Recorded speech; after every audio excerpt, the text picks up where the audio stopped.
war continues. So there's a lot of questions as to whether the ceasefire will even continue past the first phase. But even if it does, Gaza definitely faces a new phase of uncertainty, to say the least. In addition to the killing, Israel has destroyed much of Gaza in what is a clearly deliberate attempt to render the land uninhabitable and thin out the population. So meanwhile, Trump has fueled Israel's ethnic cleansing fantasies, and despite these threats, Palestinians in Gaza remain steadfast in their commitment to stay in their homes and rebuild their lives. So the question is, what will it take to reconstruct Gaza? And can meaningful reconstruction happen under continued siege and occupation? So in this policy lab, I'm joined by Dena Qaddumi and Jehad Abusalim to discuss what the ceasefire in Gaza means for Palestinians and what can come next. So Dena is an Al-Shabaka member and fellow in city design and social science at the London School of Economics and Political Science. She recently coordinated the Palestine Spaces and Politics curriculum, an open access project offering resources for education and research on Palestine's built and natural environments. Jehad, originally from Deir al-Balah in Gaza, is an Shabaka member as well and executive director for the Institute of Palestine Studies in Washington, D.C. He also co-edited Light in Gaza, Writings Born of Fire. So before we jump into the questions, just a quick reminder about the format. I'm going to be posing questions for the first 45 or 50 minutes, and then we're going to save about 10 to 15 minutes at the end to get to questions from the audience. Please feel free to submit your questions at the end, by or throughout the discussion by clicking the Ask a Question button. And remember, you can vote on actual questions that you find the most important. And we'll do our best to get to as many of them as possible with the time we have. So let's get started. Dena, I kind of want to start with you. And I think it's really important. So many of us have been following the news and developments on the ground in Gaza very closely. But my first question I think we need to cover is, what Gaza's urban landscape looks like right now, given the scale of destruction, and what are the most immediate challenges to both immediate survival for Palestinians in Gaza and long-term reconstruction? Yeah, thanks. And thanks, Tariq. And it's nice to be with you and be with Jehad. And thanks to Al-Shabaka for putting this together. Of course, we've been following what's happening in the last, since last October, and in the last few days of it, as I've been preparing for this, it's much more of a sobering read than we, I think, could imagine, even with all the images that have been coming out. 70%, I think, of the agricultural land has been lost, has been damaged. 60% of the buildings, every single sector has been affected. Some of you may have seen the recent report by the World Bank, the UN, and the EU that lays out. It's very monetized, though, so you can't also, these relief agencies and reconstruction agencies, they only see things in kind of monetary value rather than other kinds of value. But every single sector has been affected. So of course, in the kind of reconstruction parlance, which emerges from disaster relief, okay, they tend to look at things in kind of three phases: relief, recovery, and reconstruction. And then, this is just not the case in Gaza. We don't have a political reconciliation to be undergoing these three phases and to think that we can build back better, which is the main phrase coming out of these agencies. But one thing to of course think about is, of course, housing and health, really, as sort of the baseline that we need to provide to stem the flow of this genocide that is continuing. I think most of us heard about these babies that died from cold just yesterday, I think, or the day before. And I think we have to also think through the word herbicide has been used a lot to describe what's happened in Gaza, but it's actually much more than that because we're still in a siege situation. So there are many challenges in various stages. And of course, we're dealing with a population that's mostly children, and they should be in school. and we need to think what this social group can be doing in these moments of these different phases as well. Yeah, so that's sort of my broad overview of the situation.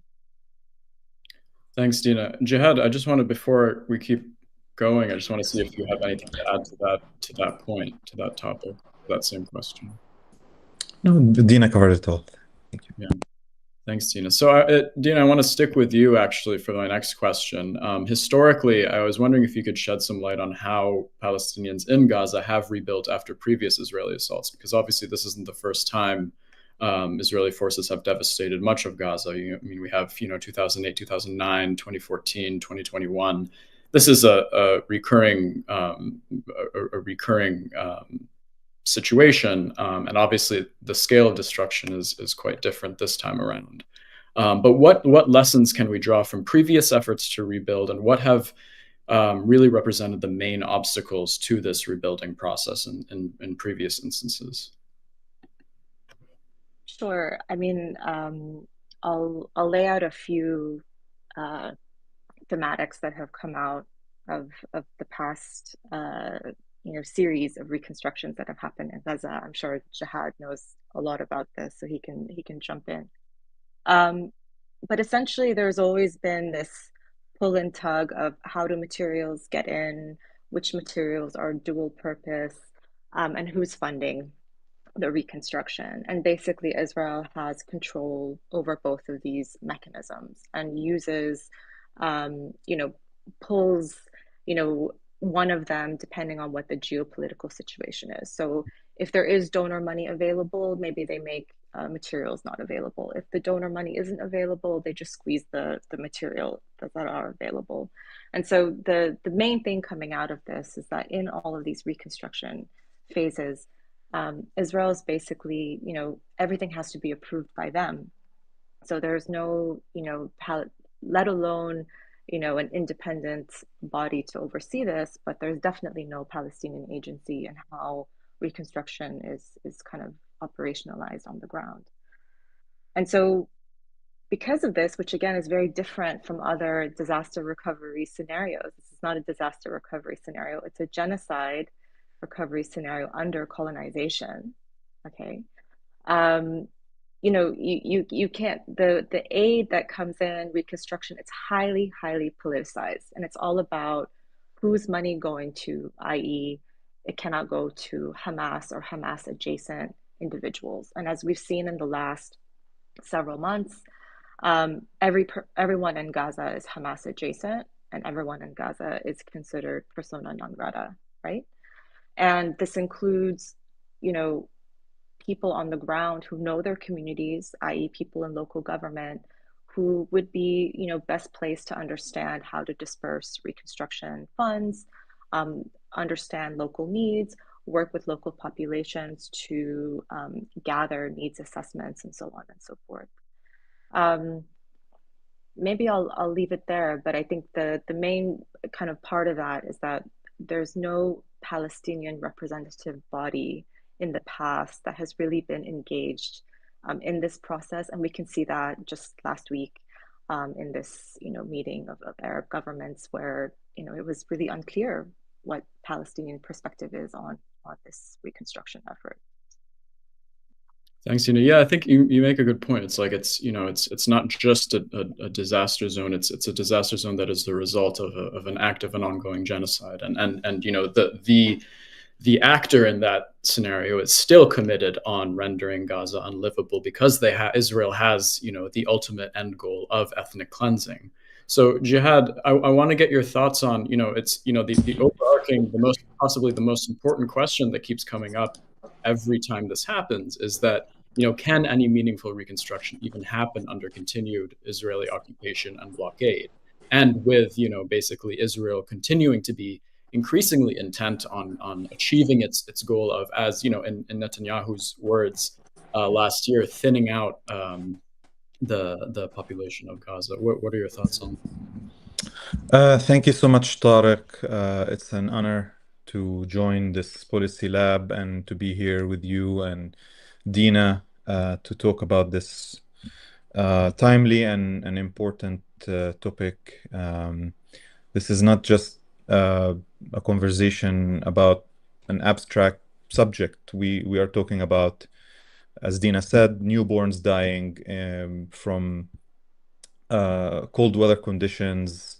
We're talking about a destroyed healthcare system where thousands of people still don't have access to proper healthcare. Just this morning, I saw a report about that basically said that 900 out of 14,000 Palestinians in Gaza in need for urgent evacuation to receive urgently needed medical treatment. Only 900 left, so that's like 7% of the total number. And yes, I mean, meaningful reconstruction in Gaza under Israel's settler colonial regime and under its military occupation and blockade is not just unlikely, it is functionally impossible. Because since 1948, Palestinians have been trapped in this cycle that keeps repeating itself of destruction and construction. Sometimes it happens on a massive scale. Of course, what we have experienced in Gaza in the past 2 years is something that is still unprecedented relative to previous episodes of destruction. But, you know, this is a story that begins with the forced displacement of the majority population of a country and taking over their lands, taking over their property, erasing their cities and towns. So we're not talking about an event that happened, you know, in a vacuum. This is a pattern. And when we use settler and colonial to define the type of regime that Israel is, this is not theoretical posture. These words have implications in terms of what Israel is about, what this project is about. So in Gaza's case, even if we don't want to talk about this wide, broad context, looking at the blockade, which has been in place since 2007, it systematically restricted the entry of critical construction materials to Gaza. It also restricted the entry of medical supplies and basic necessities under the guise of security. And even if international donors today pledge billions in aid, these reconstruction efforts will remain at the mercy of Israeli restrictions. And not only, we're not talking just about, arbitrary restrictions, we're talking about systematic bureaucratic hurdles and Israel's abuse of its power and the power of its allies to make things more difficult for Palestinians. And we're still in the first phase of the ceasefire. And Israel is already violating it, and it's already not honoring its commitments, especially with regards to the humanitarian protocol, which stipulated the need for allowing thousands of caravans and temporary shelter units and tents to enter Gaza. And this hasn't been fully implemented yet in the first phase. So, and as Dina said, I mean, we have examples from the past, right? We have the post 2014 and 2021 periods that offer clear examples of how reconstruction was, faced all these obstacles and hurdles as a result of Israeli policies. So after the 2014 Israeli aggression against Gaza, we had the Gaza Reconstruction Mechanism, the GRM, which was introduced then, ostensibly to facilitate rebuilding. But in practice, on the ground, this mechanism only entrenched Israeli control over the flow of materials. And going back to the dual use issue, which Dina referred to, the Israel used that as a justification to prevent the entry of key construction items such as cement, steel, and even certain sizes of lumber and other requirements for rebuilding. And by 2016, so 2 years after the war ended, only a fraction of the destroyed homes had been rebuilt. And at the observed pace, it was estimated that full reconstruction could take over a century if the blockade remained. So think about the scale of destruction in the 2014 war, which then we thought was unprecedented. Compare that to the scale of destruction that we're dealing with today, where, God, like how we're talking about the 75% of Gaza's population being displaced. And we're not just talking about entire neighborhoods or communities. We're talking about entire cities. Beit Hanun, gone. Beit Lahia, gone. Large neighborhoods of Gaza City, completely destroyed. Most of Rafah is gone. Big chunks of Khan Yunis. So this framing of, imagining a reconstruction process under the current political conditions and dynamics will make it pretty impossible. Of course, I wish that reconstruction would begin tomorrow, but we are dealing with a reality in which, I can't imagine this rebuilding happening, to answer your question, in any meaningful manner if the blockade isn't lifted. I'm not just talking about the 2007-2023 blockade. I'm talking about the set of policies that existed before, intensified then, and are now more intense. Without, and of course, the need for political change and the need for holding Israel accountable and the need for more pressure from the international community and the need for a more proactive intervention from the region, especially from Arab states. Without these changes in the power dynamic, in the approach, any attempt at reconstruction will be slow, vulnerable, and unlikely. And of course, we will continue to be hostage to the idea that whatever is built now could potentially be a victim for the next wave of destruction. So it's more about the cycle of Israel's settler colonial violence. Yeah, I think it's important that you're touching kind of like on that point of the fact that, a lot of this of Gaza's fate does unfortunately depend on the willingness of the international community and the region to intervene and hold Israel accountable, right? And I think we have seen, a lot of the conversation about the quote unquote day after in Gaza has been led by, unfortunately, by the U.S., by Israel, but all the headlines are of, Trump's vision for Gaza, of Israel's vision for Gaza. But we're starting to see more plans from, for example, Egypt, which is going to soon release the details of, their reconstruction plan for Gaza that allows Palestinians to remain there, and they have interest in pushing this forward because they see, an influx of Palestinian refugees as an existential threat, and they're not the only ones. So, Jehad, what do you think about this dynamic of, the Arab League, countries like Egypt, playing a role in proposing visions for reconstruction? Do you think that changes the calculus at all when compared to instances like 2014, 2021?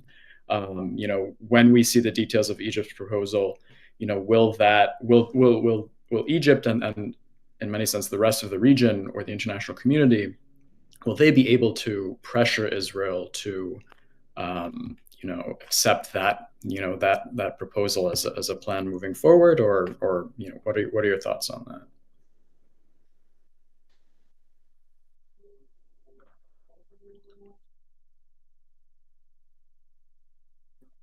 Jed, I think you're muted. Oh, sorry.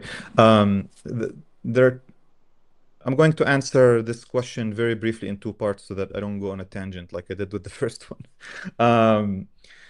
So there are two issues here. Number one, do these Arab governments, states, recognize that there is a genuine risk at further destabilization of the region as a result of Israel not only pursuing, Israel has explicitly adopted ethnic cleansing, a war crime, and forced displacement as state policy. After Trump improvised his whatever Riviera ideas, and recently the Israeli cabinet met, and there was a recognition that this is Trump's vision, and we like it. We're gonna pursue it. So there is a, whether these governments and states are acting out of the kindness of their heart, or out of their pure love for Palestinians, or out of the fear of what this forced displacement of this demographic re-engineering of the region would mean for their own internal stability and so on, there is a risk. People try to undermine Trump's statements by saying that he's just raising the ceiling, he's just a businessman, he's not, he doesn't mean what he says. But at the end of the day, we are talking about the President of the United States. And when the President of the United States talks repeatedly, I'm sure you all saw the video he posted this morning, a pretty deranged piece of media. So these governments, these states recognize that there is a huge risk, recognize that these precedents are not only reflective of a growing Israeli violent and posture against the Palestinians, but also vis-a-vis the region as a whole. We are seeing what the Israelis have done in Lebanon in terms of occupying Lebanese land, insisting on remaining in certain parts of Lebanon. And we're now witnessing what Israel is doing in Syria. And I wrote about this yesterday. I mean, at a time when the Syrian people are trying to rebuild, to heal, to, come out of these dark chapters in their history, and with most of the world, even players like Russia and Iran extending at least positive gestures to Syrians, there is this actor in the region who's conquering Syrian land, taking over Syrian territory. Netanyahu appointed himself as the protector of the Druze minority, and so on. So there is a recognition of the risk now, of course, of Israel, not just pushing for Palestinian displacement, but also continuing this violent posture in the region. Now, the other issue is that what can Arab governments do? And this is the tricky question, because and it is a question about what leverage they have vis-a-vis Israel and vis-a-vis the United States. And we are yet to see what their statements that have been okay so far, opposing displacement, committing to reconstruction, even though we can talk about some of the gaps in these visions for reconstruction that they have presented or discussed or floated. We need to see these statements and these positions translated into impactful steps on the ground. And I hope that this will eventually mean that there will be a more proactive role by Arab governments in coordination with Palestinians, of course, not despite them, to initiate a reconstruction process. But this requires a political context in which Israel doesn't continue to feel emboldened to defy its allies, governments that it has peace accords with, and continue its aggression in the region. So we can't separate Gaza from everything else that's happening. Thanks, Jehad. Yeah, I mean, I think that's the key point: is there's no way to separate the next day in Gaza from the political considerations and the regional interests. But I'm going to do that. I'm going to step away from the politics for just kind of like I said. I know obviously it's interconnected, but I kind of want to focus on the urban landscape and that public space and the urban landscape. And I have a question for you, Dena. recognizing that it's true, genuine, long-lasting, sustainable reconstruction can't be achieved without a political solution.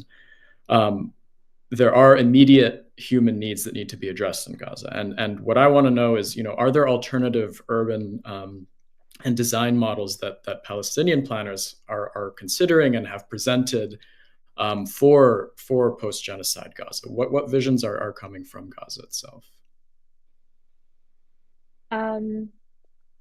Maybe before I answer that, I'll just preface it with a couple of things. Reconstruction and construction, it's other side, no matter the context, are extremely profitable industries, right? And so when actors try to get involved in them, they also are making money from them. And it's an industry that is, embedded in it, lots of corruption, inflation of prices, so on and so forth. And so in this discussion is also, which companies are going to be getting all of these contracts, who's benefiting from them, which donor organizations are, and so on and so forth. And I think, I even was reading in the past, there were even some Israeli companies that were supplying, materials and so on and so forth. So this is something we need to be very, conscious of. Now, how do you engage in a reconstruction process on the side of all of these shenanigans that are happening right outside? I'll lay out kind of a few principles, I guess I should say, too. There will be, I think, in this situation, because of the extent of the destruction that's happened, and a sort of impetus or desire or a tendency from especially built environment professionals to view this as sort of a clean slate. Let's master plan this area, and what Trump said, yes, that's Trump, but that's also a kind of technocratic way of viewing a landscape, as if this isn't a place that people live and there are memories. And we didn't talk about this, but there are many. We have to provide dignity for those that have died in this situation. And Gaza is a scene of a crime. Okay, that and evidence might still need to be gathered. So there are many layers to this, where you can't just go in and say, oh, the best way to plan this area is to have these neighborhoods, this type of, transportation system, mobility in this way, public space X meters apart, blah, blah, blah, right? This is not the situation that we're in, but donors do tend to want to focus on kind of shiny projects that they can then say that they funded and that can look nice in an image and get, distributed and so on and so forth. Now, what do local people do? I think in the past, there's been a lot of, because there has been a blockade, right? So, people have had to find creative solutions to, still live their lives despite these restrictions on materials and so forth. And many of those have sort of gone through, how do we use different kinds of building materials, using mud earth, for example? How do we generate electricity in a different kind of way? How do we, have a water filtration system in another way? But these are very kind of localized, initiatives that are difficult to scale up. In the situation that we're in, they do kind of need to scale up. I know of kind of two initiatives that people are working on. I'm not personally involved in them. Maybe Jehad knows more. But in the past, there was a project called the Palestine Regeneration Team, and they sort of got revived last year under the name Architects for Gaza. If people are interested, I think their Instagram page is pretty active. And we're working partly on trying to continue higher education for students that were in kind of the built environment disciplines. But I think they're working towards running kind of like workshops and thinking through what reconstruction can look like in a more meaningful way with those local built environment practitioners on the ground in Gaza. And then another project I was looking at was sort of architectural competition projects for different specific sites in Gaza, and it's called the Platform for Reconstruction of Gaza. And that's to elicit kind of architectural, designs for different projects, and different briefs, let's say. I mean, the issue with this, of course, is, so in the field of architecture, there's sort of an argument that says you should design it and put it on a page, and that, you know, makes a sort of statement and changes the narrative in the space, right? So there is sort of an argument to be said about that.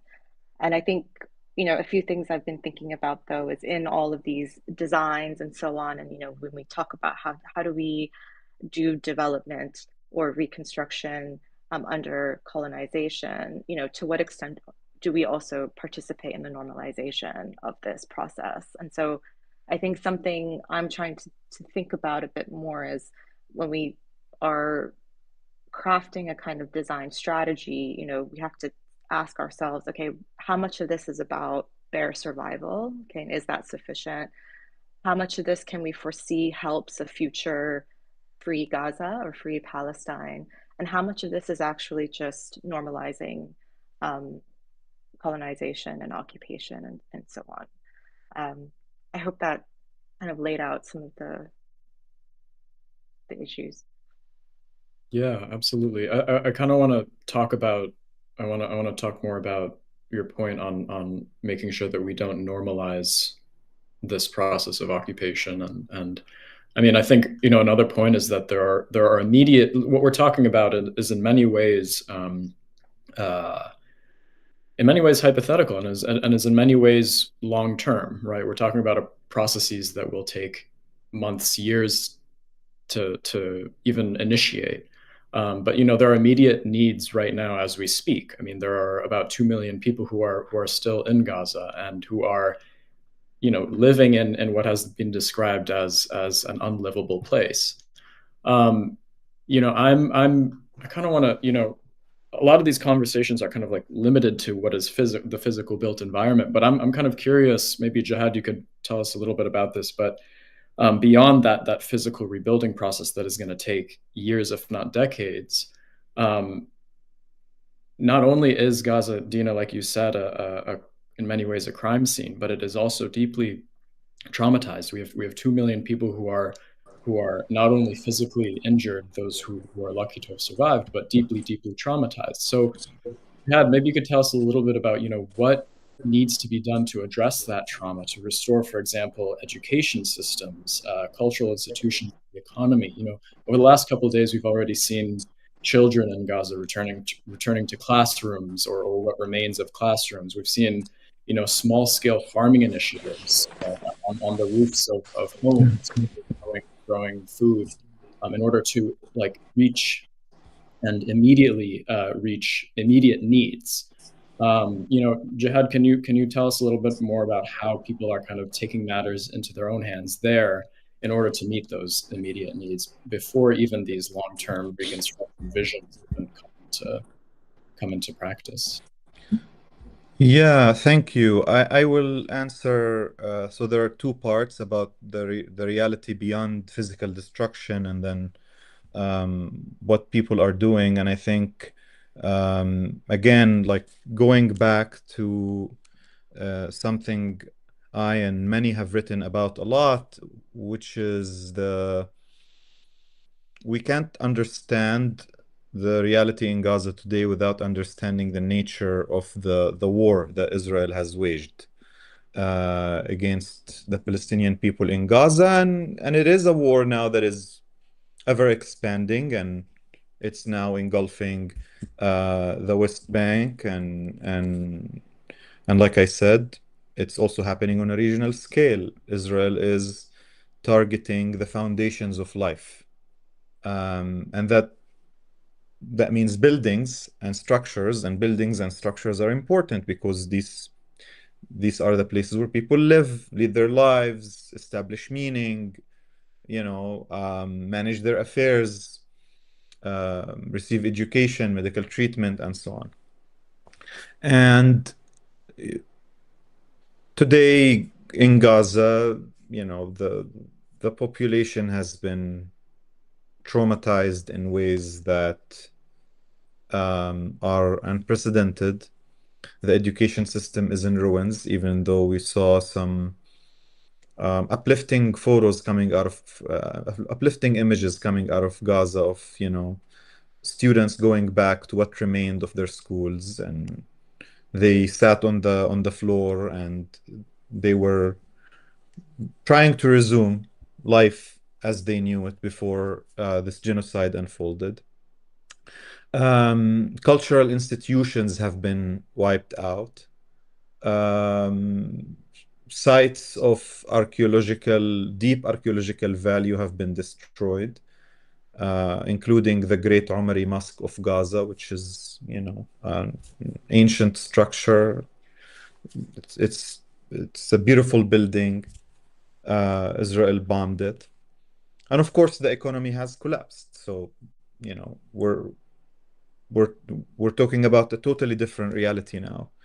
Um, in terms of psychological trauma, I mean, you need to think about the scale of bombardment, explosions, displacement, that people have been exposed to for more than 15 months. And that also continues because people are still displaced.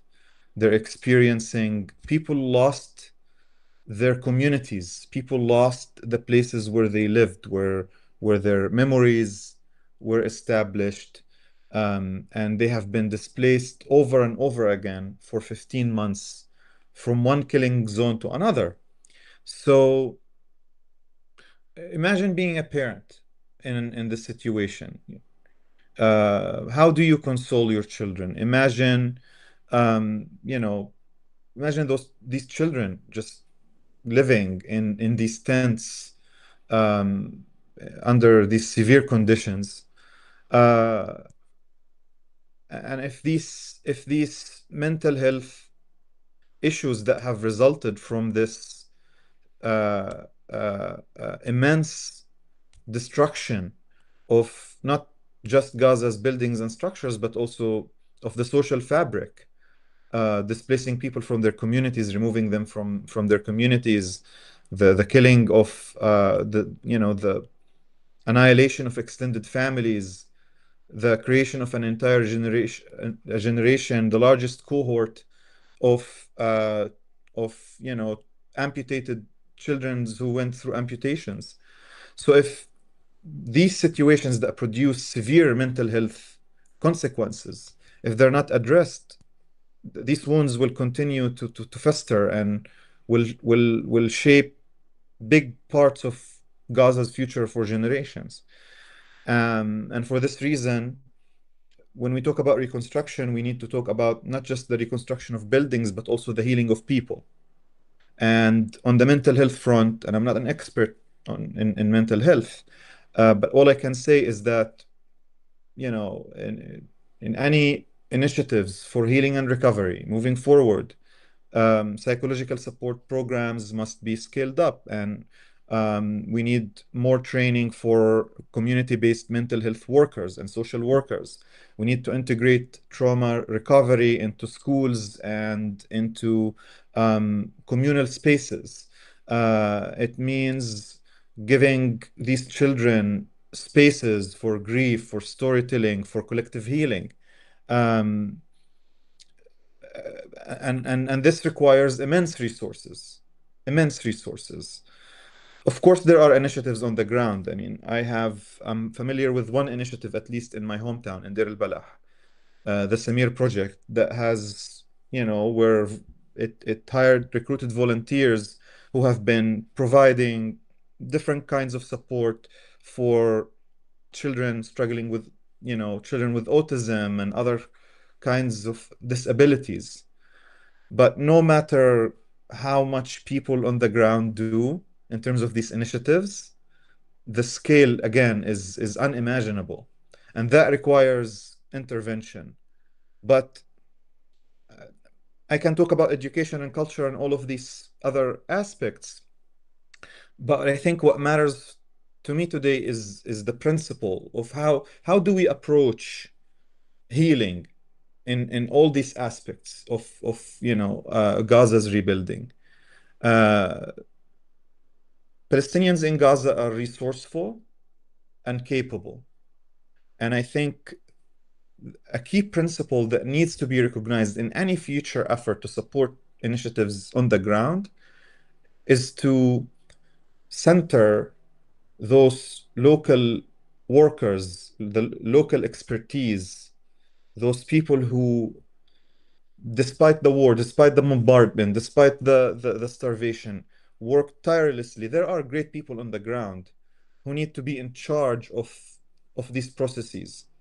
We don't need outside, experts to come and tell us what to do.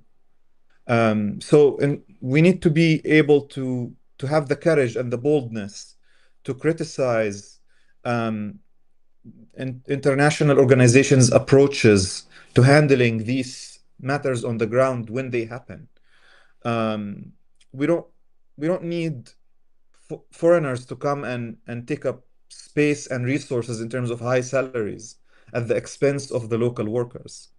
Uh, there are there are a lot of resourceful people on the ground who will do an excellent job in terms of rebuilding and collecting these fragments of what remains of our society and of our life. Um, so education, of course, schools have been a target, universities have been destroyed. In terms of culture and cultural heritage, we're talking about 200 sites of high cultural and historical value that have been destroyed. And of course, the issue of reviving the economy is key because none of this would work without ensuring that the economy is revived and so that people can have dignity and can resume their lives. So to answer your question, Tariq, rebuilding is not just about the physical structures. It is about restoring life, dignity, and future and hope for the people. People in Gaza need hope. And this means investing in this generation that has been through so much, preserving history, preserving the memory of what happened. And this requires a lot of work. Thanks, Jehad. I have one more question before I want to spend some time on audience queue questions. But maybe, Jehad, we could stick with you and then end with you, Dena. But I'm wondering, for those of us who are listening and participating in this conversation or following this conversation from abroad, from the US, from other countries, what can we do to get involved in this process or contribute to this process in any way?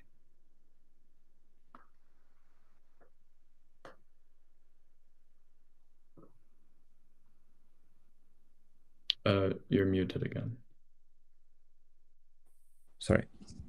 I think the most important thing to do is to maintain the momentum that we have witnessed over the past 15 months in terms of education, in terms of organizing, in terms of um, uh, expanding this movement for Palestinian rights that uh, has, that received massive support around the world.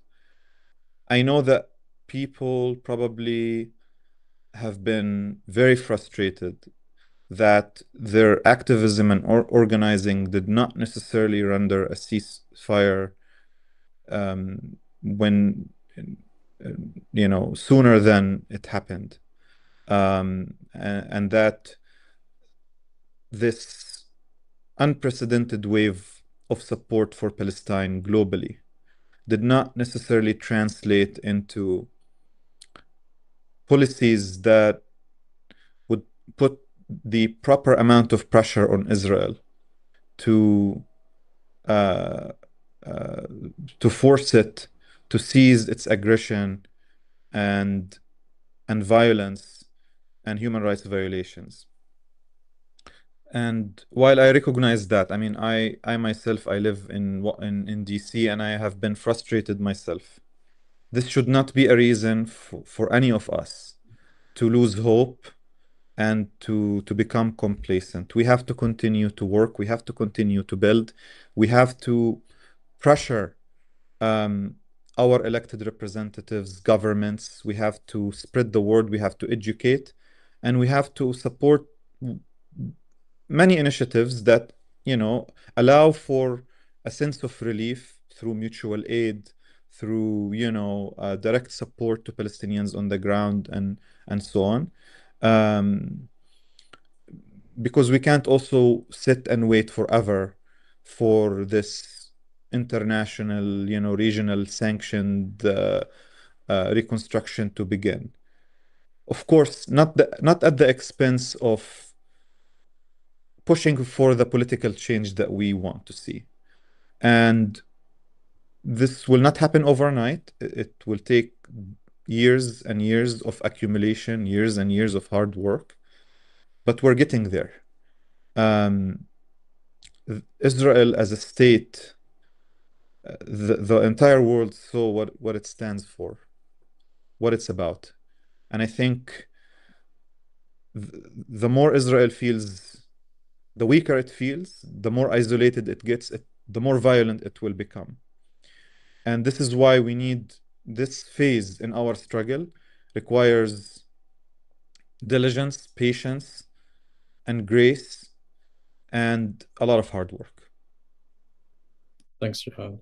Dena, I'd like to hear your thoughts as well on how you approach kind of that same question. Yeah, I guess first I'll also echo, I mean, I work in higher education, and I think at the beginning there was a lot of, oh, how do we support Palestinian universities? And then there was this slogan that, that came out of, I think, the student movement that, like, there are no more universities in Gaza. And then, of course, the committee for the, for higher education in Gaza said, actually, no, we exist. Just our buildings aren't here anymore. And I think we have to, be really conscious of that these social networks are enduring, and Palestinians have endured these social networks for many, many decades under extremely difficult circumstances. And so you work with those networks and take your lead from them. In terms of, how we frame, I think, our movement and our activism moving forward, I think I'd like to, one thing that is so upsetting to read constantly is how much Israel needs safety and security. And I just keep saying Palestinians in Gaza need safety and security. And I think we really need to be pushing that very forcefully. And part of that is obviously, pushing that the ceasefire continues, but they have not been safe and secure for many, many decades. And Palestinians in the West Bank are not safe and secure. And Palestinians that live within Israel are also not safe and secure. And I think that line of thinking needs to be pushed much, I think, harder from our side, instead of this sort of safety and security on one side, independent and viable on the other. And I think we need to just move away from that completely. I think the other thing that, Trump's ethnic cleansing / forced displacement plan, whatever you want to call it, what that did bring up, of course, was everyone was saying, okay, well, if Gaza really is inhabitable, why don't we just all, move back to Palestine? And I think that it really brings the history to the forefront and the idea of return to the forefront. And I think we really do also need to, it seems politically impossible to be talking about these things. But at the same time, now is the moment for people to understand exactly, how this happened, the history of this place, how these people, why they have such strong social connections and so on and so forth. And to really, I think, talk about return also in a much more forceful way. Thanks, Dena. So we're really almost out of time, but I do want to get to some of the questions that the audience asked, because there are a couple interesting ones in there. And the first one being, somebody asked about kind of jumping back into, partners for reconstruction, and somebody asked about China, whether they can be considered a partner for reconstruction. I think that's particularly a timely question, considering, the Trump administration's process of in many ways withdrawing the U.S. from its typical soft power initiatives across the globe, and whether that holds, and whether that sustains itself is another question. But do either of you have any thoughts on this in terms of alternative reconstruction partners, when it comes to kind of like stepping away from this status quo that is rapidly changing?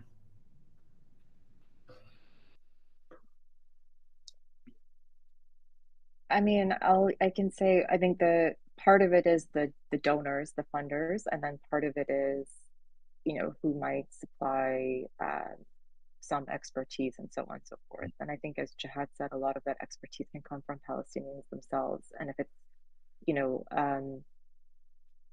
if people also in Gaza, obviously their capacity is limited right at the moment because they're genocide survivors.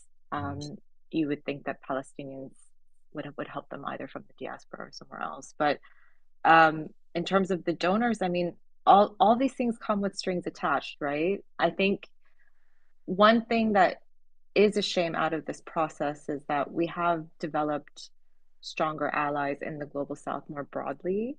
And I think the responsibility for Israel continuing to do this is an international responsibility. And I think that needs to be put on the table and widened beyond just the United States and the GCC, essentially, plus Egypt. In Jordan, even I mean, Egypt and Jordan don't even have money to be, in this conversation. So it's all a bit weird. Yeah, I don't know, Jehad, if you have a comment. I mean, I think it's not easy to answer a question like that without unpacking the geopolitical and global interests and priorities of various players, and maybe we can talk about this later, but Israel is strongly tied to the United States in a way that makes even if there is a US pivot from empire and global domination, which I'm not sure about. Maybe there is a change in approach and in language, but still, this current administration, even though Trump ran on a bizarre right-wing anti-war, what people were labeling anti-war right-wing like rhetoric. Yeah, it's just, I think we need to the Chinese tried to get involved in the region. They mediated an agreement which was then important and unprecedented between Riyadh and Tehran. Many thought that this is a sign of further Chinese involvement in the region. But I think it would be very difficult for China to step in because of how strongly Israel is tied to the United States and the level of US involvement in the situation. But really, I think what is more important than the question of Chinese involvement is how the Arab world, how Arab governments are going to navigate this question, because reconstruction now has become more than just reconstruction to help the hapless victims in Gaza, as many want to see the situation. It's becoming tied to how the United States is intentionally and unintentionally is defining its approach in the region under Trump. So on one hand, there is this commitment to Israel. On the other hand, there is an interest in cultivating relationships with Gulf countries. There is this talk of not wanting to further get entangled in conflicts and wars, and probably what we might end up seeing at the end is basically the Arabs stepping in and saying, we will cover the bill of reconstruction. Egypt has, the talk about Egypt's involvement. Egypt has a high capacity at large scale construction projects. So, I anticipate that Egypt would take care of the construction. But of course, there are other political questions about the future of the resistance in Gaza, whether Gaza will be disarmed or not, whether the resistance in Gaza will accept that, what conditions will be there, and of course, when you tell people, hey, spend 50 billion, 60 billion on rebuilding, while uh, you have a reality where at any point Israel can come and destroy.